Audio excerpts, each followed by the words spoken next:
शक्ति के नियम भाग 3। भविष्य पहले से तय करें। किसी भी कार्य का अंत सबसे महत्वपूर्ण है। वास्तव में देखा जाए तो अंत ही सब कुछ है। अतः अंत तक पहुंचने की सभी योजना पूर्व में ही बना लें। सभी संभावित बाधाओं और परिणामों पर अत्यंत गंभीरता से विचार कर लें। मार्ग के सभी उतार चढ़ावों की गणना कर लें, जिससे अंत से पूर्व आपकी योजनाओं पर पानी ना फिरे। किसी भी प्रकार की परिस्थितियां क्यों ना उपस्थित हो, आप उनका शिकार ना बने। बहुत आगे तक के मार्ग, कठिनाइयों और परिस्थितियों पर विचार कर लें। कहने का अर्थ केवल इतना है कि आप अपने कार्य और लक्ष्य का भविष्य पहले से ही तय कर लें। किसी भी कार्य को करने से पहले उसके परिणामों पर विचार कर लें। ये कहानी आपको उचित दिशा दिखा सकती है। एक तालाब के सूख जाने पर 2 मेंढक पानी की तलाश में बाहर निकले। रास्ते में पानी से भरे हुए एक कुएं को देखकर एक मेंढक ने कहा, यहाँ तो बहुत अधिक पानी है, क्यों ना हम इस कुएं में कूदकर अपना जीवन यापन करें। दूसरे मेंढक ने कहा, पानी तो बहुत है, किंतु यदि किसी भी कारण से ये सूख गया तो हम बाहर कैसे निकलें? परिणाम पहले तय करें। दूसरा, महत्व और उपयोगिता आप समझ गए होंगे। हम में से अधिकतर लोग अपनी वर्तमान परिस्थितियों में इस प्रकार से घिरे होते हैं कि दूर भविष्य पर निगाह नहीं रख पाते। घटनाओं के घटने पर प्रतिक्रिया व्यक्त करना स्वाभाविक माननीय गुण है, किंतु घटनाओं का पहले से अनुमान लगाकर अपनी योजना बनाना शक्ति की निशानी है। शक्ति की अवधारणा में केवल इतना ही नहीं है कि आप क्या करते हैं, बल्कि ये भी है कि आप क्या नहीं करते।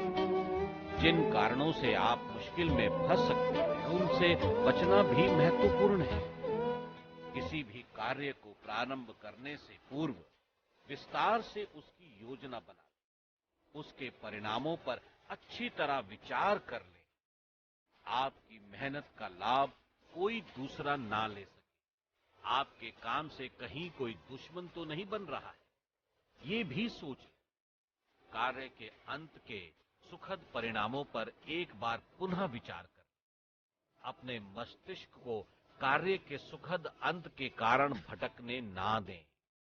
मुसीबतों से बाहर निकलने के उपायों को खोजने से अधिक बेहतर है मुसीबतों के अंदर जाया ही ना जाए। अपने दामन को साफ रखें। आपके हाथों को कभी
कोई भी व्यक्ति अपने रहस्यों को छिपा नहीं सकता।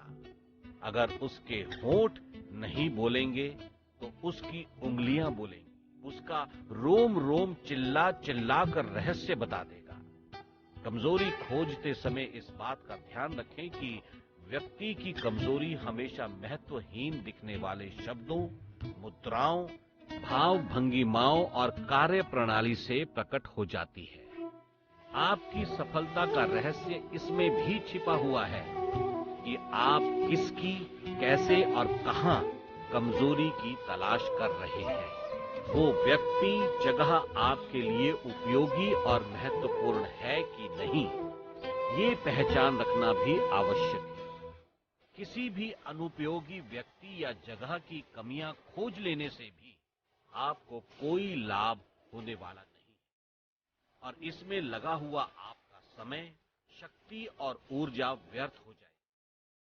कमजोर नस की पहचान ये है कि जब आप उसे छूते हैं तो वो व्यक्ति विचलित हो जाता है। प्रत्येक दिखाई देने वाले गुणों के पीछे इसका विपरीत गुण भी छिपा हुआ होता है। जो लोग अपनी ताल ठोकते रहते हैं वे अक्सर कमजोर होते हैं। जो परंपरावादी होने का नाटक करते हैं वे रोमांच के अनुभवों से अपरिचित होते हैं। अतः उनके किसी भी दिखावे पर ना जाएं। अक्सर लोगों में प्रकट गुणों के विपरीत कमजोरियां होती हैं। असुरक्षित और दुखी लोग अपनी कमजोरियों को कम छिपाते हैं। असुरक्षित लोग किसी भी प्रकार की सामाजिक मान्यता पाने के लिए लालायित रहते हैं, तो दुखी व्यक्ति अपने भावनात्मक खालीपन को भरने के लिए इस कारण इनकी कमजोरियां जल्दी दिख जाती हैं। व्यक्ति की कोई अनियंत्रित भावना उसकी मनोवैज्ञानिक कमजोरी की निशानी होती है। उस पर भी गंभीरता से नजर रखें। हमारे अनुभवों का पिटारा ये सिखाता है कि कल्पना की उड़ान सत्य से बहुत ज्यादा रोमांचकारी और लाभदायक होती है। जो हमेशा सच बोलता है उसके पास कोई कल्पनाशीलता नहीं होती और दुनिया में सबसे अधिक तिरस्कृत व्यक्ति भी वही है जो सदा सच बोलते हैं। किसी भी सच का तब तक कोई मूल्य नहीं है जब तक वो आपके लिए उपयोगी ना हो और अक्सर सच किसी के लिए भी उपयोगी नहीं होते। हां, वो कष्टकारी अवश्य हो सकता है। इसके विपरीत झूठ एक आकर्षण है जिसे रहस्यमयी आवरण में रखकर सजाया जा सकता है। ये दुनिया में सर्वाधिक स्वादिष्ट है। इसका मूल्य भी असीमित हो सकता है। इसे आसानी से बेचा जा सकता है और वास्तव में झूठ की कोई कमजोर नस भी नहीं होती। वो कभी भी अधूरा नहीं हो सकता। खैर, आप अपने सामने वाले की कमजोर नस को तब तक दबाए रखें जब तक आपके सारे काम पूरी तरह बन ना जाए जो उसके द्वारा संभव हो सकते हैं। शक्ति के नियम भाग 3